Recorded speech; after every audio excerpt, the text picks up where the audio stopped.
Buenas tardes. Hoy, martes 28 de mayo del año 2024, doy inicio a la charla número 63 de Radiografía del Imperialismo Británico.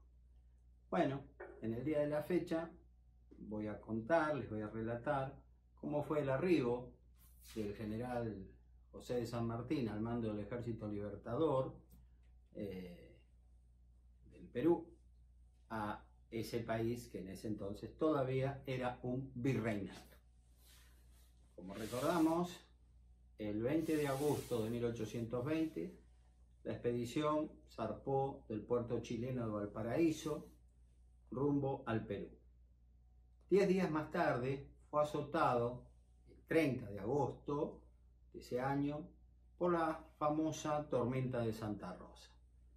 Increíblemente, el día 30 de agosto, el día que se recuerda Santa Rosa de Lima, la flota recibió la visita de esa tormenta que es muy brava. La cuestión que la flota tuvo que ser dispersada a fin de no hundirse, de no colisionar entre sí, y entre ellos uno de los navíos, el Nancy, se alejó mar adentro bastante porque al problema que tenía de la tormenta, como todas las demás naves, esta nave transportaba muchos caballos para las tropas. Y los pobres animales, imagínense que se aterrorizaron y eran un peligro. Entonces el barco se fue bien hacia el oeste para escapar del vendaval, ¿no? Esto hizo que el ejército desembarcara sin caballos, muy poquitos tenían. Y eso hizo fallar una de las primeras cosas que quería hacer el general San Martín, que era capturar negros esclavos, que en esa zona, al sur de Lima, había, porque fundamentalmente cosechaban caña de azúcar, porque no tenía caballos, no pudieron llegar. El general Miller, que fue un británico, Guillermo Miller, que luchó a órdenes del general San Martín en el Perú, escribió años más tarde este pequeño pasaje en sus memorias. Relativo a los esclavos, dijo: los propietarios tuvieron tiempo de retirar casi todos sus negros. O sea, no se pudo incrementar el número del ejército. La razón a que se atribuye este retardo fue el no haber llegado a tiempo un transporte muy pesado que traía los caballos de la caballería de Estado Mayor y de los oficiales de los cuerpos, o sea, con los cuales se hubieran desplazado a las plantaciones para capturar estos negros, para liberarlos e incorporarlos al ejército libertador. San Martín había desembarcado en la bahía de Paracas, ubicada a unos 15 kilómetros al sur de Pisco, el jueves 7 de septiembre de 1820, encontrándose a unos 250 kilómetros al sur de Lima. Ahora voy a leer las impresiones que nos dejó uno de los partícipes, que luego llegó a ser general, el general Jerónimo Espejo, en su obra Apuntes históricos sobre la expedición libertadora del Perú. Lista la división, desembarcada conforme a las instrucciones del general San Martín, cerca de las 2 de la tarde del 7 de septiembre de 1820, se puso en marcha a tomar posesión de la villa de Pisco. Solo el general Las Heras y uno de sus ayudantes iban montados en caballos, que habían hecho el viaje en el navío San Martín. Los demás de la división, de los jefes, tropa de artillería y cuantos más por sus institutos debiesen ir montados, iban a pie cargando su silla a su espalda, y los cañones se tiraban con sogas a brazo. No teníamos caballo. Era aquel un espectáculo imponente, conmovedor, en que se veía lucir el imperio de la sumisión militar, la moral, la disciplina, la severa subordinación a la voz de su general. Mirar tanto hombre benemérito, ostentando las insignias de las más altas clases y en sus pechos las condecoraciones de la gloria, y mientras con su silla a cuesta, la silla de montar. Era esa una escena que si el ejército de los Andes la vio y practicó en la campaña libertadora, quienes no la han repetido muchas veces, no se ha repetido muchas veces en otros ejércitos. Es decir, todo el mundo aceptó que no teníamos caballos, bueno, tenemos que seguir marchando, tenemos que ir a Pisco, hay que conquistar Pisco. Y así se fueron, caminando, llevando como pudieron los pertrechos, sus elementos. Cuando llegan los caballos que desembarca el Nancy, la cosa por supuesto va a cambiar. La operación de desembarco del Ejército Libertador argentino-chileno se completó el martes 11 de septiembre sin ninguna oposición realista. ¿Qué pasó? ¿Tanto los habían sorprendido a los españoles? En parte sí y en parte no. En parte sí porque no lo esperaban a San Martín. Pero una vez que se enteraron que había llegado, se cuidaron mucho de atacarlo. Y si bien algunas patrullas de vanguardia, digamos, de espionaje, llegaron a la zona y le dijeron, están sin caballos, están en la playa, los podemos despedazar. No, eso es una trampa que nos quiere tender San Martín. Seguro que tiene los caballos. El virrey Joaquín de la Pezuela, que lo enfrentó en el Alto Perú, ustedes recordarán, en 1814, creía que era mentira lo que le faltaban los caballos. Fíjense, ¿no? Eso se llama prestigio. El general San Martín, que era una persona que en la adversidad se agigantaba, su genio era impresionante, empezó a propalar noticias por los lugares que iban pasando, primero diciendo que eran muchos más de los 4.850 hombres que eran en realidad, que eran miles y miles, ¿no? Entonces el pueblo, la gente, lo iba como reguero de pólvora, se iba distribuyendo, y esa noticia va a llegar a Lima, donde el virrey Pezuela también se enteró y yo creo que se atemorizó. No era ningún cobarde, ¿no? Pero ante un jugador, digamos, de ajedrez como San Martín, dijo, esto me huele mal. El doctor José Pacífico Otero, que fue el fundador del Instituto Sanmartiniano, que luego se transformó en Instituto Nacional Sanmartiniano, escribió al respecto. Creyendo Pezuela que una vez desembarcado allí no se embarcaría nuevamente y seguiría el camino terrestre hasta llegar a Lima, tomó medidas defensivas del caso, ¿no es cierto? El general San Martín, ¿no?, en 1827, desde Bruselas, al contestar una carta a un viejo subordinado suyo, al cual ya me referí, el general Guillermo Miller, expresó lo que él había buscado en el desembarco en Paracas. Lo primero era apoderarse de los esclavos para aumentar el ejército, lo cual no pudo verificarse sino en muy pequeña parte, pues habiendo faltado el buque que conducía los caballos, dio tiempo a los amos de las haciendas para retirar a los esclavos. En segundo lugar, remitir, como se verificó, una división que fue puesta al mando del general Juan Antonio Álvarez de Arenales, con el objeto de insurreccionar el país, o sea, al interior, a la sierra, y desde allí generar operaciones militares sobre Lima, que ahí estaba el cuerpo principal del ejército realista. Pero nunca entró en el cálculo del general San Martín, con las fuerzas que componía su ejército, entrar a viva fuerza, atacar a viva fuerza la capital del Perú.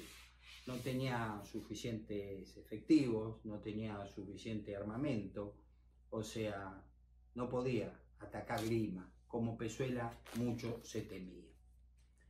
El virrey Joaquín de la Pezuela Es una pequeña anécdota, pero que muchos repetimos la expresión, la frase de Pezuela, sin saber que fue de Pezuela, y en segundo lugar, por qué lo dijo. ¿Cómo se entera Pezuela del desembarco de San Martín en las costas peruanas? Pues estaba en el Teatro de Lima cuando llega un mensajero que lo envía el coronel Manuel Quimper, que había observado el desembarco del ejército, y quien le dice, están sin caballos, podemos atacarlos. Pezuela lo mira, me imagino, no hay un relato fidedigno del tema, lo habrá visto al parlamentario que le trajo la nota del coronel Quimper, y dijo, no, es lo que este San Martín quiere que haga, no voy a entrar en el jueguito, que no era tal, porque San Martín no tenía caballo. Entonces, con una sonrisa melancólica, según testigos, se dirigió a ellos y, recortando la costumbre que existía en esa época en el Perú, de dar inicio a la matanza de cerdos al llegar la fiesta de San Martín, para conservarlos, ¿no es cierto?, para salarlos y todo eso, acuñó una frase que muchos hemos repetido y pocos sabemos cómo nació. Vamos, señores, a cada cochino gordo le llega su San Martín. Porque él era gordo. Y bueno, lo tomó como una especie de humorada. ¿Qué hizo el general, el mariscal, Joaquín de la Pezuela? Dijo, no quiero pelear con San Martín. Tengo órdenes desde Madrid, tenemos que parlamentar con esta gente. Él, cuando San Martín llega, estuvo a punto de mandar unos parlamentarios a Chile. O sea, se hubieran cruzado en el camino. San Martín le ganó de mano. Entonces, ¿qué hizo? Solicitó un armisticio y ordenó que el coronel Quimper siguiera observando las tropas, pero que no hiciera nada, que no entrara en conflicto, o sea, que no combatiera. Esa sería lo correcto. Entonces envía a un oficial con bandera blanca, decir, mire, queremos entrar, el virrey le ofrece le ofrece un armisticio, quiere entrar en conversaciones con ustedes. San Martín, por supuesto que eso le venía bárbaro, porque ya habían llegado los caballos, gracias a esos caballos que llegaron se capturaron otros caballos, se capturaron negros esclavos que, liberados, fueron transformados en soldados al servicio de la causa de la libertad. Y entonces aceptó lo que Pezuela le proponía. Pezuela había procedido a invitar a los disidentes a una transacción racional sobre la jura de la base de la Constitución de la monarquía española. O sea, Pezuela no quería pelear más. Y sometiendo a un gobierno supremo. Y en caso de no avenirse, procurar la suspensión de la guerra, mientras los diputados americanos se dirigieran a España a exponer sus quejas ante el soberano, o bien a que esperaran que desde España se enviase a América una delegación real para arreglar las disidencias pendientes. Es decir, fundamentalmente detener las acciones militares. A consecuencia de esto, le escribió el general San Martín una nota invitándolo a entablar negociaciones, recibiendo la siguiente respuesta del Libertador. Deseoso de prestarme a todo lo que conduzca a la conclusión de la guerra, convengo en escuchar las proposiciones de vuestra excelencia, siempre que no contradigan a los principios libres de América que se han propuesto como regla invariable. Es decir, San Martín dice, podemos dialogar, podemos parlamentar, pero nosotros no vamos a renunciar a nuestra independencia. Bueno, entonces el portador de la misiva de Pezuela y el hombre que le va a traer la respuesta de San Martín era el coronel Cleto Escudero. Pero Cleto Escudero, pese a que Pezuela decía, no vamos a pelear, yo no quiero pelear más, ya esto lo tenemos, tengo órdenes desde Madrid de llegar a una amigable composición, a una pacificación del tema, por ahora paremos, no luchemos, esperemos que esto lo resuelva quien lo tiene que resolver, que me excede a mí, digamos, decía Pezuela. Pero así todo, militar al fin, a este parlamentario, el coronel Cleto Escudero, le dijo, usted va a estar en el campamento, posiblemente esté 1 o 2 días, pues trate de espiar todo lo que pueda. Somos militares, ¿no es cierto? Así que, bueno. Entonces, hay un pasaje muy lindo que lo cuenta uno de los mejores historiadores sanmartinianos, el general Bartolomé Mitre, que dice así: esta larga guerra hasta el día de hoy, le dijo Escudero, no ha producido otros frutos que muertes, miserias y ruinas. Y el estado actual de las cosas tampoco les ofrece menos amargos ni más sazonados días. Las condiciones y planes llenarán los deseos de vuestra excelencia, por lo que me persuado habrán en su espíritu aquella noble impresión que sienten las almas grandes cuando la suerte las destina a ser instrumento de la felicidad general. San Martín lo recibe a Escudero el jueves 14 de septiembre de 1820. Hace una semana que ha desembarcado en el Perú, nada más, ¿eh? Y ya, como se diría en un juego de las cartas, el virrey se ha ido al mazo. A la semana le envía un parlamentario, que también, y San Martín lo preveía, porque él era también militar, los iba a espiar. Entonces, San Martín lo recibe con gran cariño, con gran deferencia, le dice, bueno, coronel, mientras yo con mis oficiales, mi Estado Mayor, analizamos la propuesta de paz, digamos, del virrey Joaquín de la Pezuela, usted está en libertad dentro de las condiciones mínimas, lógico, ¿no?, de nuestro campamento. O sea, se le ponen 2 oficiales subalternos a su mando para que, bueno, para que lo lleven a recorrer un poco, lo invitan a almorzar, a comer, como por supuesto, es un oficial, un coronel español, así que intocable porque es un parlamentario. Mientras estos oficiales, que estaban bien aleccionados por San Martín, perdón que me ría, pero era tan pícaro, iban caminando, qué sé yo, hablando de de pronto suena un clarín en un lugar, al rato suena otro en otro lugar, y al rato otro atrás de ellos, al costado, por todos lados, ¿no?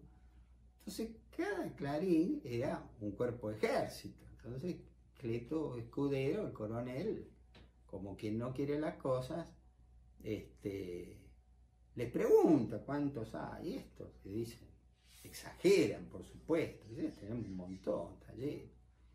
¿Y ustedes cuántos tienen? Y entonces Cleto Escudero también miente, por supuesto, como si estuvieran jugando al truco, dice, nosotros tenemos una barbaridad, en Lima está lleno de tropas. La gran diferencia de esta jugada, que yo en la obra le pongo el burlador burlado por unos clarines, es que San Martín, por la red de espionaje desplegada en Lima, sabía exactamente cuántas tropas tenían los realistas en la capital del Virreinato del Perú. Mientras que, por su parte, los realistas no sabían cuántas tropas habían desembarcado en la bahía de Paracas y ahora ya ocupaban Pisco. Esa era la gran diferencia, la pequeña gran diferencia. San Martín sabía a lo que se enfrentaba. Pezuela, a través del informe que le llevó Cleto Escudero, no tenía la más remota idea de verdadero número que San Martín tenía, que por supuesto había sido muy exagerado por estos dos oficiales subalternos, de los cuales, lamentablemente, yo al menos no he podido saber sus nombres. No me extrañaría que uno de ellos hubiera sido Jerónimo Espejo, porque era un jovencito muy pícaro. Y San Martín en ese sentido necesitaba oficiales muy hábiles.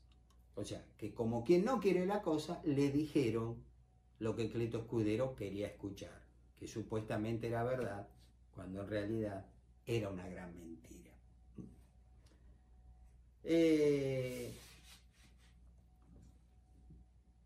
Se van a realizar unas conferencias en un lugar llamado Miraflores.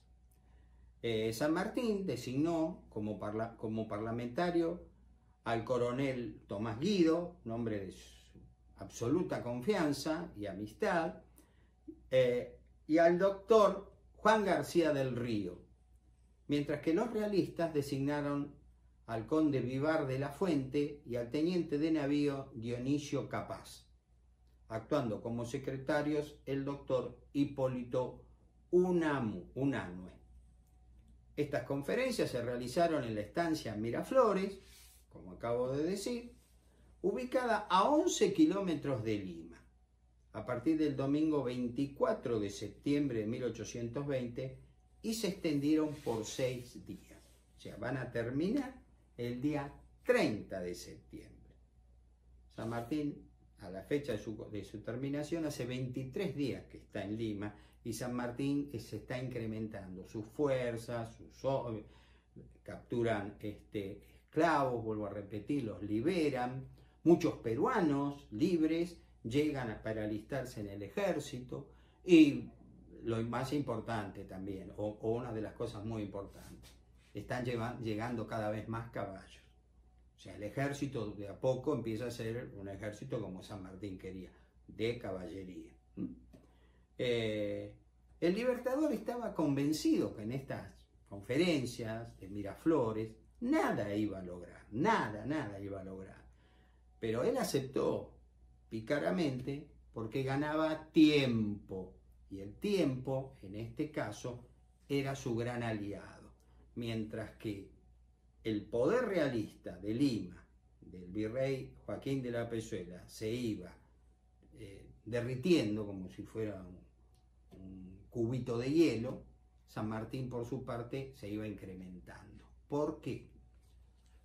Porque, ¿qué hubiera pasado? Yo me lo he preguntado varias veces. ¿Qué hubiera pasado si Joaquín de la Pezuela le hubiera hecho caso al coronel Quimper cuando éste le dijo: señor, desembarcaron, no tienen caballos? ¿Qué hubiera pasado si las fuerzas realistas hubieran atacado de inmediato a San Martín?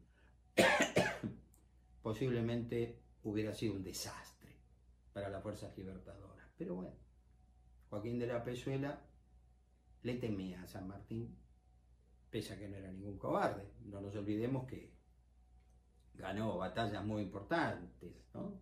En el Alto Perú, Vilcapugio, Ayohuma, Sipe, Venta y Medio, Puente del Marqués, la pucha.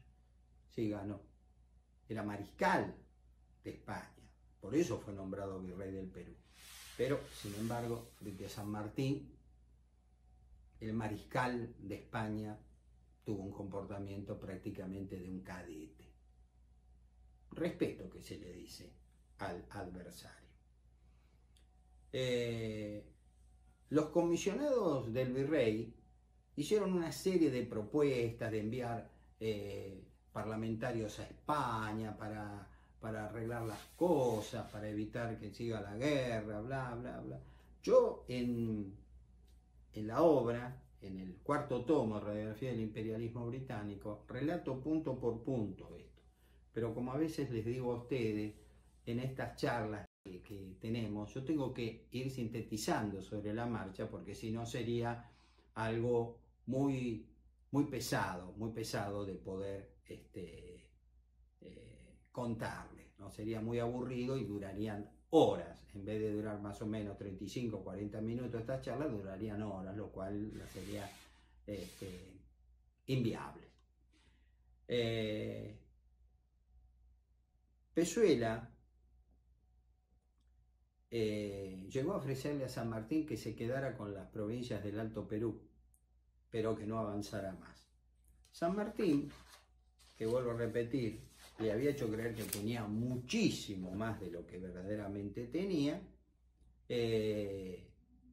rechazó eso como diciendo, eso es muy poco, cuando en realidad eso era muchísimo, pero él no tenía fuerza para ocupar el Alto Perú, ni aún contando con la ayuda que eventualmente le pudiera enviar el general Güemes, ¿no es cierto? Pero era quedarse con el Alto Perú y no avanzar más. Y San Martín dijo, no, no, esta es una guerra de movimiento rápido, vamos hacia Lima, el que domine Lima gana la guerra. Por eso, una vez finalizada, fracasada esta conferencia de Miraflores, el jueves 5 de octubre de 1820, el Libertador, desde Chincha, le escribe una carta personal, una carta particular a Pezuela, que demuestra la calidad moral de ambos contendores.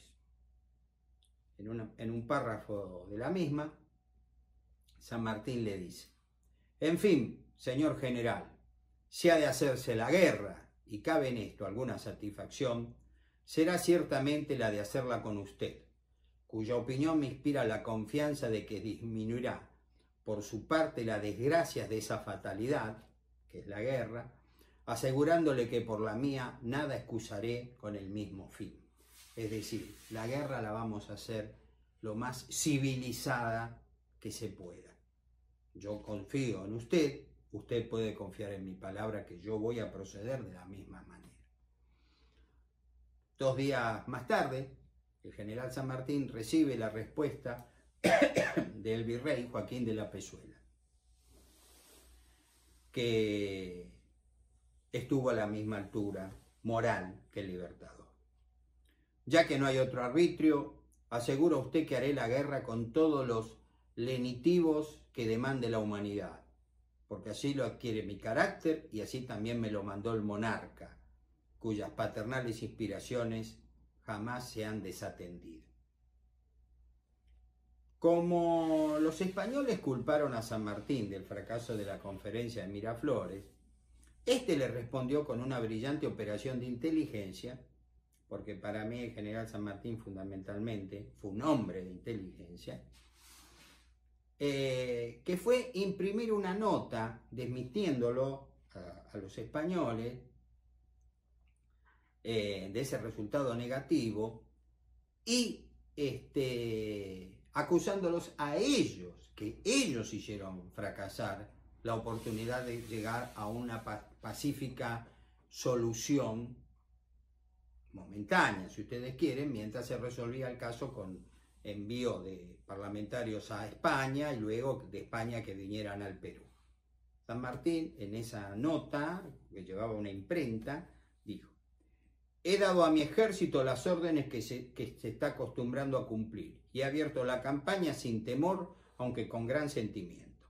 Los males de la guerra han afligido siempre mi corazón, porque no busco la victoria para satisfacer miras privadas, sino para establecer la independencia de mi patria y cumplir los deberes que el destino y la naturaleza me han impuesto. Ha llegado el momento en que yo despliegue todos los recursos que prenden de mi arbitrio. He pagado el tributo que debo como hombre público a la opinión de los demás. He hecho ver cuál es mi objeto y mi misión acerca de vosotros. Vengo a llenar las esperanzas de todos los que desean permanecer a la tierra en que nacieron y ser gobernados por sus propias leyes. El día que el Perú pronuncie libremente su voluntad sobre la forma de las instituciones que deben regirlo, cualquiera que ellas sean, cesarán de hecho mis funciones y yo tendré la gloria de avisar al gobierno de Chile, de cual dependo, que sus heroicos esfuerzos al fin han recibido por recompensa el placer de dar la libertad al Perú y la seguridad de los estados vecinos. Mi ejército saludará entonces a una gran parte del continente americano, cuyos derechos de restablecido el precio de su sangre, y a mí me quedará la satisfacción de haber participado de sus fatigas y sus ardientes votos por la independencia del Nuevo Mundo. Fantástico. Yo sé que este castellano antiguo a veces a nosotros nos cuesta entenderlo. Por las dudas, y no que quiera pensar que ustedes no entendieron lo que San Martín escribió, brevemente se lo voy a traducir. La culpa fue de ustedes, españoles. Yo quería la paz más que ustedes, pero ya que no me queda en otro camino, mi ejército está preparado para obtener la libertad y la independencia del Perú por la fuerza de las armas. Pero ustedes son los que no quisieron. ¿Qué logró San Martín con esto? Por supuesto que la opinión pública peruana, que fue fundamentalmente en la zona aledaña a Lima, se enloqueciera, como diciendo, estos españoles siempre lo mismo. San Martín quiso llegar a una cuestión de paz, no lo dejaron, y bueno, ahora nos va a liberar por medio de la guerra. Y yo, si puedo, me voy a alistar en el ejército. Y así fue como se fue incrementando la tropa. San Martín siempre iba un paso más adelante, siempre, no le quepa ninguna duda. San Martín va a ocupar sin oposición Pisco y los valles inmediatos desde Chicha a Nazca. Se proveyó de cuánto producía el país. Montó su caballería, aumentó sus filas, declarando libres a los negros de las haciendas que ellos iban liberando, que iban ocupando, y por supuesto también a los peruanos que se querían incorporar a sus filas. Destrozó al coronel Quimper, que quiso en un momento enfrentarlo, ya era demasiado tarde para hacerlo, la oportunidad pasó, tendría que haber atacado cuando estaban en la playa sin caballos, e intentó, envió a la sierra al general Juan Antonio Álvarez de Anelales en lo que va a ser denominada la primera campaña de la sierra. El general Joaquín de la Pozuela, en conocimiento de todas estas cuestiones que había hecho el general San Martín, con sincera hombría de bien, reconociéndolo que era un enemigo superior a su persona, dijo, escribió: son muchos los peligros que me rodean. El tal San Martín, sin comprometer una acción formal, ha adoptado el plan más conveniente sin duda para sus fines. La seducción se va propagando rápidamente y el desfallecimiento de los pocos buenos deja reducida la causa de la nación a un corto número de defensores. Para desenredarme de esta situación en que anda, se avanza y se consume mucho. Necesito reunir más fuerzas que las que cuento en el día de mi inmediación. Les recuerdo, Pezuela, cuando el general San Martín desembarcó en Paracas el 7 de septiembre de 1820, tenía 21.000 hombres. No se animó a atacarlo en la playa, sin caballos, recuerdo, no tenían caballos. Y ahora, se justificaba diciendo, necesito más hombres. Yo creo que si hubiera tenido 42.000, tampoco hubiera vencido. Ya era un hombre derrotado. Era un hombre derrotado. El general San Martín, que era, como una vez lo describió Jerónimo Espejo, como una especie de yunque, con un martillo y un yunque que permanentemente trabajaba, era incesante, dijo, bueno, si estamos en el Perú, si hemos venido a liberar a este país de la dominación española, ¿qué es lo que, por sobre todas las cosas, demuestra que un país es independiente? Su bandera. Y San Martín va a crear la bandera del Perú, ¿no? Que tiene los colores que hoy sigue teniendo la bandera, pero no es la misma. Es esta.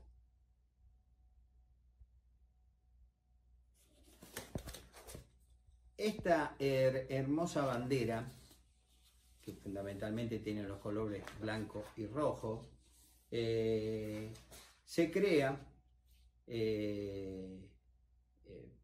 como la mejor propaganda libertadora por parte del general San Martín. En Pisco, en la ciudad de Pisco, el 21 de octubre de 1820.